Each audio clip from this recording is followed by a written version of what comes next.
68 ఏళ్ళ వయసులో నారాయణ రెడ్డి గారు వేస్తే 78 ఏళ్ళ వయసులో లక్ష్మయ్య గారు వేశారు. ఇవన్నీ చూసి కలెక్టర్ గారు నాకు అంటున్నారు, అదేంటండి ధర్మవరంలో ఎంత టాలెంట్ ఉందని.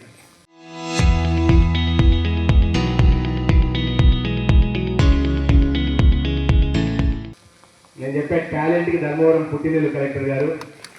అది యోగా అయినా, ఆటలైనా, పాటలైనా, కళలైనా, సంగీతమైనా, క్రీడలైనా, హాకీ, క్రికెట్ ఏది తీసుకున్నా మీరు ఇప్పుడు పిల్లలు మీరు విన్యాసాలు చేయిస్తే కరాటే మా ఇంటియాజ్ చేయిస్తాడు, కరాటే విన్యాసాలు చేయిస్తే మీరు ఒళ్ళు గొదురు పొడిచేలాగా ఉంటాయి. అదేవిధంగా ఈసారి సంక్రాంతి సంబరాలకి మిమ్మల్ని ఆహ్వానిస్తున్నాను వచ్చే సంవత్సరం.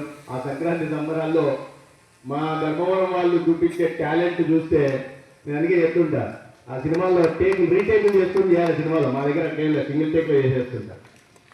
ఎందుకంటే ఇవాళ ఏదేమైనా ఈ యోగాంధ్ర కార్యక్రమంలో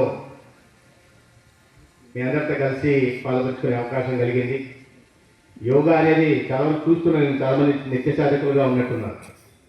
యోగా మన ఉత్కృష్టమైన సంస్కృతికి, తత్వశాస్త్రానికి ఒక ప్రతీక లాంటిది. కలెక్టర్ గారు ఇప్పుడే చెప్పినట్టుగా మన మునులు, ఋషులు వారి అనుభవాన్ని, మేధో సంపత్తిని రంగరించి మేళవించి మనకు అందించిన అద్భుతమైన ఘనమైన వారసత్వ సంపద యోగా. మన దేశంలో తప్ప ప్రపంచ దేశాల్లో ఎక్కడ కూడా యోగా లేదు. యోగా కారణంగా శారీరక దృఢత్వమే కాకుండా మానసిక ప్రశాంతత కూడా లభిస్తుంది, ఏకాగ్రత ఉంటుంది, తద్వారా జీవితం సుఖమయంగా సాగుతుంది. ఇప్పుడు కాసేపు ఇవాళ మనం యోగా చేసిన సందర్భంలోనే ప్రాణాయామం చేస్తున్నప్పుడు కేవలం మనసుని ఆత్మతో అనుసంధానం చేసుకుంటూ మనం చేసిన ధ్యానం కారణంగా మనసులో చాలా ప్రశాంతతను మనకు అందరికీ అనిపించింది. ఇక్కడ అందరూ ఒప్పుకోవాల్సిన విషయం. ముఖ్యంగా పాపం చాలా ఒత్తిడిగా పనిచేస్తుంటారు మా ఏఎన్ఎం ఆశా వర్కర్.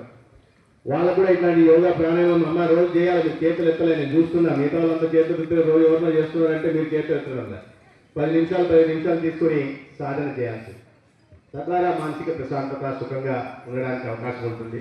మరి భావి తరాలకు కూడా చెప్పాల్సిన అవసరం ఉంది. 75 ఏళ్ళ వయసులో ఆస్తమా ఉంటే మీకు తెలిసి ఎలా ఉంటుందో సమస్య, ఈ విధంగా దాని మీద బాధపడుతూ ఉంటారు. అటువంటి ఆస్తమాని యోగాసనాల ద్వారా దూరం చేసుకోగలిగారు లక్ష్మయ్య గారు. అంటే ఆ వయసులో ఇది ఏదో ఒక చిన్న పిల్లలకో లేదా యుక్త వయసులో ఉన్నవారికో లేదా మధ్య వయసులో ఉన్నవారికో కాదు, ఏ వయసులో ఉన్నవారైనా యోగాని, ధ్యానాన్ని, ప్రాణాయామాన్ని ఆచరిస్తే వారు ఆరోగ్యవంతంగా ఉంటారు, సంతోషంగా కూడా ఉంటారు అనే విషయాన్ని మనం అర్థం చేస్తాం. 70 ఏళ్ళ వయసులో నాకైతే మా కలెక్టర్ గారు చాలా స్ట్రెచబుల్గా ఉన్నారు, ఫ్లెక్సిబుల్గా ఉన్నారు, చేస్తున్నారు. కానీ మేమైతే ఆ వయసులో లేచి నిలబడి నడగలుగుదామా అనేది కూడా నాకు అనుమానం. మా జింకా రామాంజన్ గారు ఇప్పుడే 50 ఏళ్ళ వయసులోనే 100 ఏళ్ళ బరువును సంపాదించేశారు.